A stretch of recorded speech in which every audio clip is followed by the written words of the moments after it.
ইরে বেলাল, এটা কেমন জুলুম, কতদিন হলো তোমার কণ্ঠের আজান শুনি না। বেলাল রে, তোর কি মন চায় না আমি নবীর জিয়ারতে আসতে?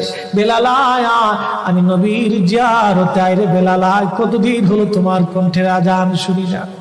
স্বপ্ন যখন নবীজি দেখাইছে, এ মুসলমান, হযরত বেলাল সুদূর সিরিয়ার দামেস্ক থেকে পাগলের মতো দৌড়াইলেন, পাগলের মতো ছুটে আসলেন। যখন মদিনাতে আসলেন তখন তাহাজ্জুদের সময় চলতেছিল। তাহাজ্জুদের সময় চলার সময় হযরত বেলাল রাদিয়াল্লাহু আনহু কাঠের জালি দিয়ে তখন রওজা শরীফ ঘিরে রাখা ছিল। ওই জালির পাশে বসে বসে জালির সঙ্গে মাথা ঠেকাইয়া নবীর পাগল বসে বসে গুনগুন গুনগুন করে কাঁদে আর বলে, হুজুর আপনি আসতে বলেছিলেন, গোলাম এসে হাজির হয়েছে। নবী গো, আজান দিতে বলেছেন, আমি আজান দিলে আপনি আগে নামাজে আসতেন, এখন আজান দিলে কি নবী আপনি নামাজে আসবেন? হুজুর এখন আজান দিলে কি আপনি নবী নামাজে আসবেন? নতুন মুয়াজ্জিন